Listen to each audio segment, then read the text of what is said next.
Live with his entire group. You know, his concert's a sellout. This is just terrific. Everybody's been electric around here today. Live and performing for us in an exclusive appearance just for us, Cliff Richard is here.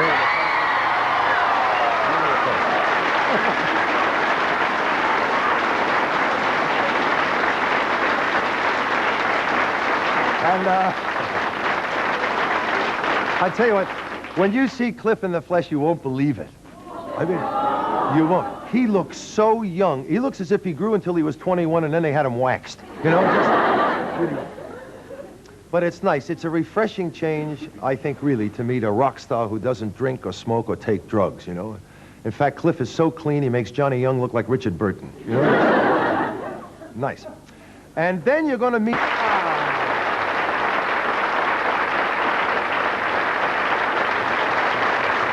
That's lovely. Thank you very much.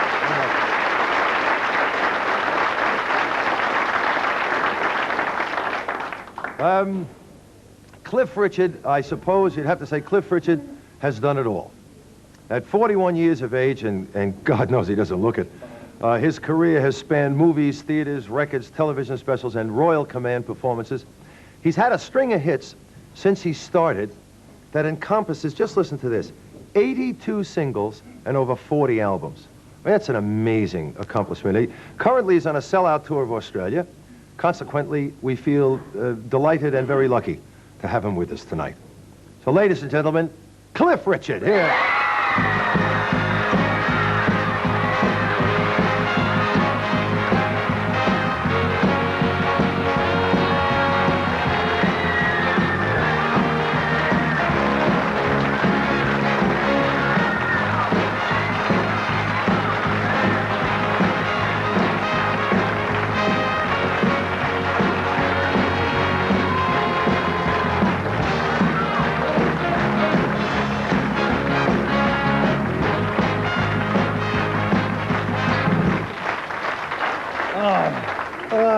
We finally made it. Yes, we finally did it in person, you mean? Yeah. I tend to do this via satellite and things like, oh, listen, Graham.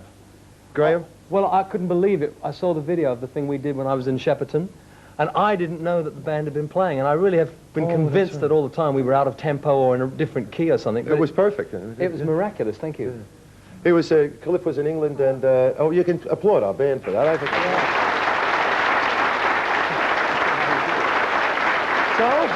So, your concerts are sold out. I can't smile too much because, well, the wax tends to split.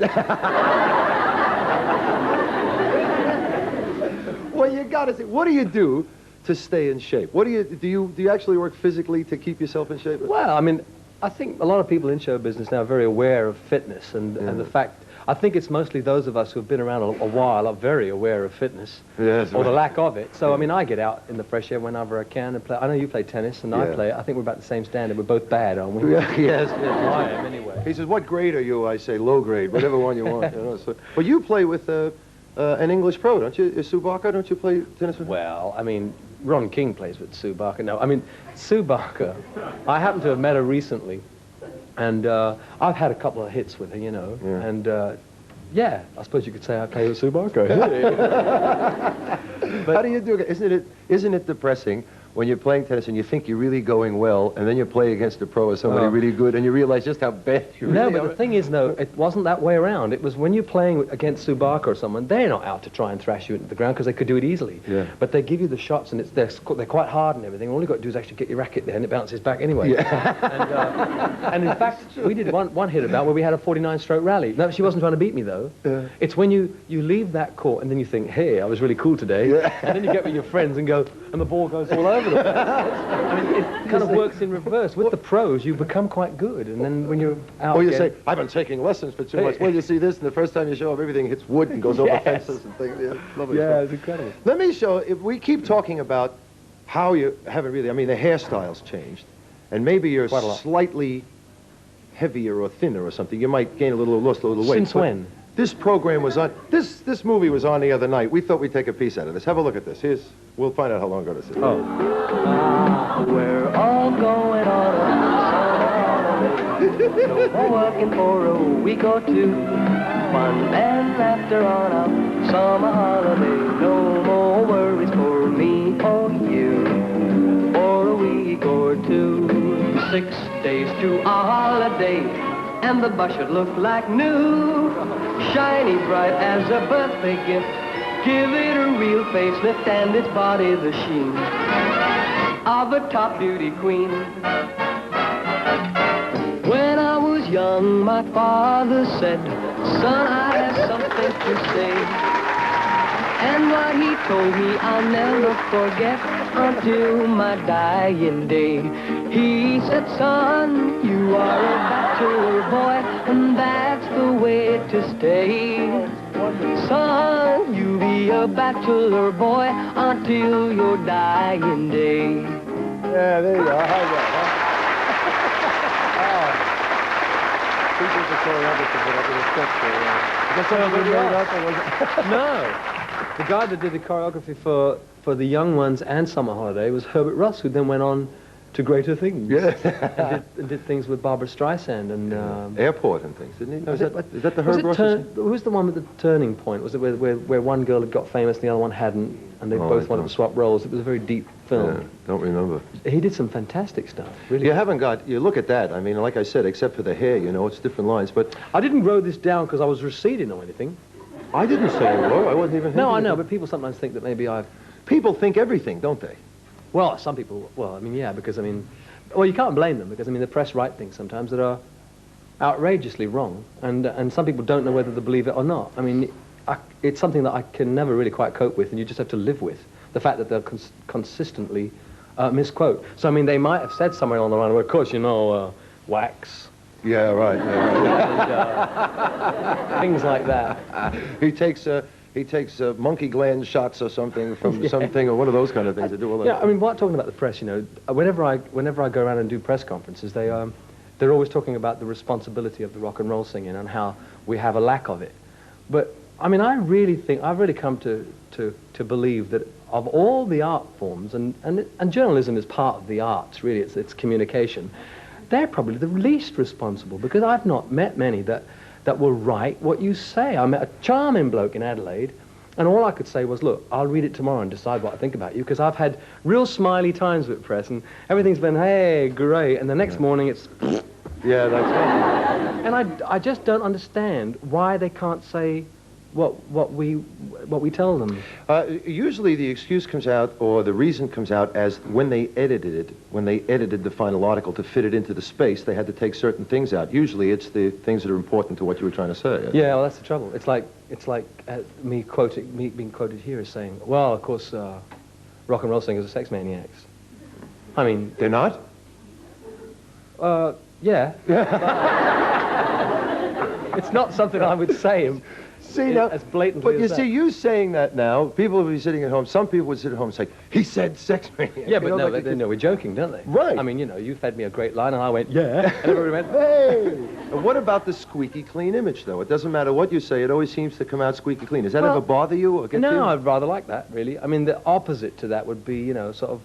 Raunchy, dirty. You know, I can't see the point of being something you're not, and nobody's perfect. The funny thing is, though, that Christianity's always come for a slap in the face because it's supposed to have this goody-goody image, and yet one thing I know, that before I could even become a Christian, the thing that got me was that I realized that I was wrong, that everything about me was bad, and I wanted to change it. What was wrong with you? Everything. I'm not going to tell you on television. Oh. And that's another thing the press can't get with. Wait a minute, is it catching? No. Christianity is, though. Well, no, funny enough, Christianity is not something you can catch. It's something you have to deliberate through and decide that it's true, and then say, this is for me, you know, which is what I did. But I can't help but go on about the press, but they don't seem to accept the fact that truth is truth, and that being squeaky clean just means that I'm only going to tell them the good parts about me. No one goes about saying, hey, I'm really bad. Yeah. You know, look what I did that was bad last week. I mean... Because most people like to be liked, and so therefore the press are naive if they think I'm going to tell them or anything that's wrong with me. I'm not going to share all that out. I mean, even my best friends don't know that, otherwise they wouldn't be my best friends. Well, if a group of us got together later, though, in a nice little quiet place, I mean, would you tell us all of that? I might. Yeah? But then I might not. Yeah, I know. It's the freedom bit, you see. It's the freedom of being able to sort of say what you want to say. And of course, it's probably a hang-up not to bring everything out. That's where I think the Christian things help me, because there's one area that is completely known by someone else. Right. You know, even if I can't tell you, or or won't tell you. Also, someone you can't fool. I can't fool. He knows about it before I even do it. You're going to be back afterwards to sing another song for us later, but you're going to go over and do one now. Yes, and I got to introduce it. Okay. So I'll see you in a little while. You go over there now, and then I'll talk to you in a minute. Let me tell you,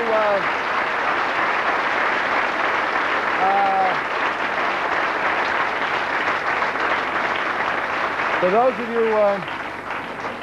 of you who are interested, and we've been told that there's sellouts all over the place, so you can give it a shot and try. I don't think you'll go very far, but you can try. In Brisbane at Festival Hall on March 3rd, and in Sydney at the Horton Pavilion on March 5th, 6th, and 7th. And as we said, everything has been a sellout. You can readily understand why. This guy's done nothing but quality over his entire career.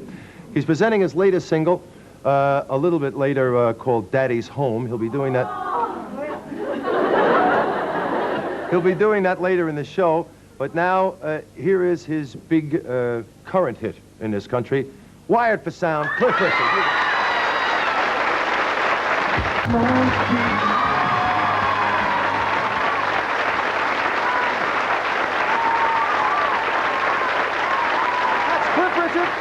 Wired for sound. He's going to be back later.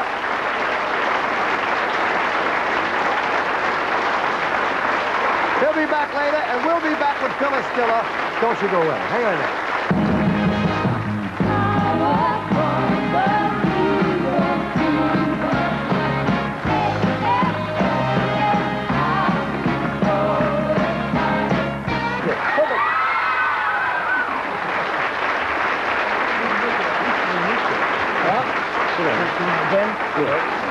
I'm so busy watching, I'm going to miss that. Yeah? It's really, the reason I called you out here was that now, you came before the Rolling Stones came, actually. I mean, your career started... I think I came before everybody. No. No.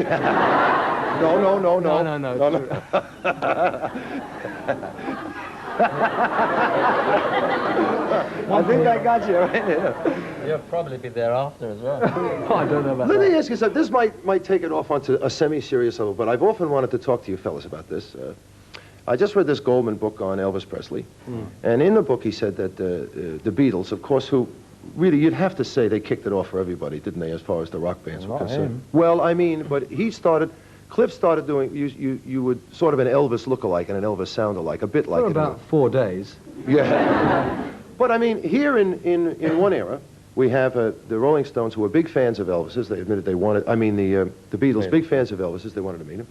An obvious influence in the music field. John Lennon and Elvis Presley, two giants of the music industry, disappearing practically within a short period of time each other. One self-destructive, and the other because of, I don't know, the way of the times, I suppose. Gun laws in America, I guess. Well, I guess, maybe something like that. But how did it affect you? How did the loss of Lennon affect you? I mean, did you... Well, of all the Beatles, Lennon was the one I knew least. Right. If you can say fortunately. I knew George and Ringo very well. Ringo used to live down near Monte Carlo, you know. I knew Paul quite well. We used to hang around in the clubs in the early 60s. John I never really got very close to, although I met him on many occasions. So it wasn't like losing a real close friend, but it was quite, you know, a shock, really. Yeah. Because, like, Keith Moon was a friend of mine, you know. Yeah. I was sharing his apartment just 3 months before he died. Many of those things have happened. Brian Jones, you know, there's many of them have gone, but John affected me because of the shock of it happening, you know, but he wasn't like a really close friend. Did it bring closer to you the fact that, you know, a career, a life can end just like that on the whim of somebody because you are famous? I mean, does that worry you? Well, it seemed to worry Paul, didn't it? If I lived in America, I think I might behave differently to the way I behave now that I, you know, safely live in England, because in America, I don't know, I suppose it's because it's such a vast country that there's more chance of someone doing something crazy because there's more people. There's a lot of nutters there. Really. That's what I was trying to say in a nice way. Yeah.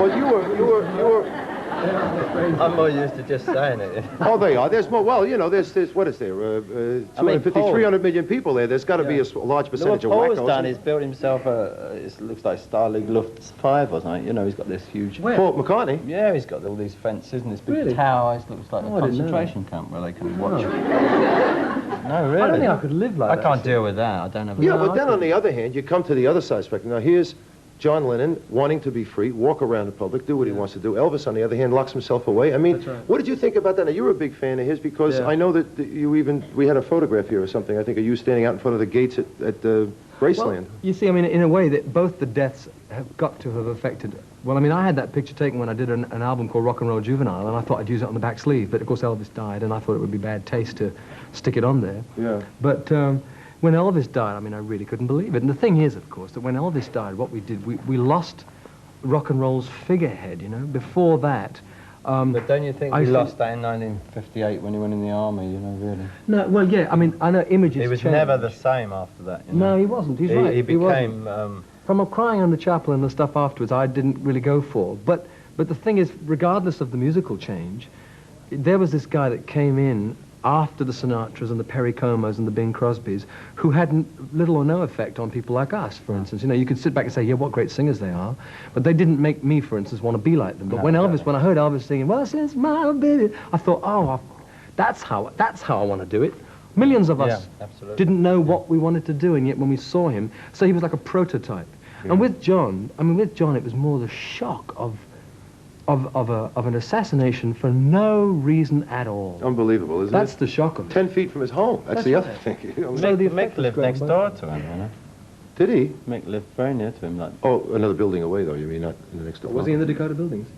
He's just beside it, you know. Really? And how did it affect him? Did it scare him? He still lives there. No, he doesn't have security or anything. No? No. I mean, the Lennon's death. You can't do that, you know. You can't have security. You can't have 20 guys around you. You can't lock yourself up, you know, because if someone's going to get you, they're going to get you. Yeah, that's true. It don't matter what you have. Look at Reagan and people like that, you know. You just have to hope they're not going to come and get you there. Really? I have a friend of mine in New York City that is he's the guard for the sister of the Shah of Iran. He's a personal bodyguard. And I said, gee, that's got to be tough. You know, you're standing there and you get that pistol, it's you against them. He said, don't be ridiculous. I just got to hope I'm not there when they try and get him. He said, because if they want to get him, there's nothing I'm going to be able to do. And I guess that's the truth. We live in a frightening world. Yeah, I think. a bit much. But, you know, guys like you make it happy. You do good music and you have nice stuff happen. Well, we'd like to think that we help a little bit to counteract. Do you want to go over there and get ready for the second number? Oh, we're going to take a break first? Have I got to do another one? We'll take a break. No, wait a minute. We'll take a nice commercial break. We can float away, sit here and talk, and maybe... Would you like to introduce him for this number? Listen, I've heard of him introduce me. He always does it all wrong. Does he? Well, then get the song wrong. Stay there. We'll be back with another song from Cliff Richard. Thanks, Bill Wyman, very much.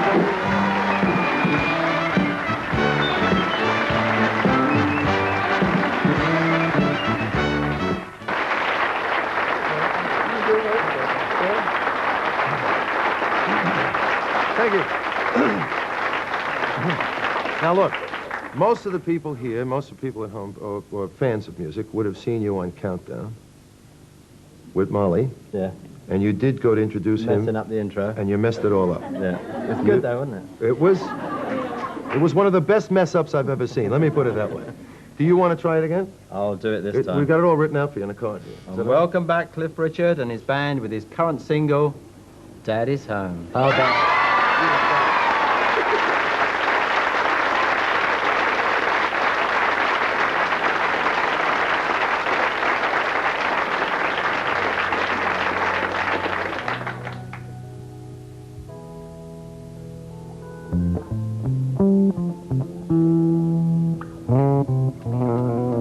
You're my love, you're my angel, you're the girl of my dreams.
afternoon. All I could do was cry.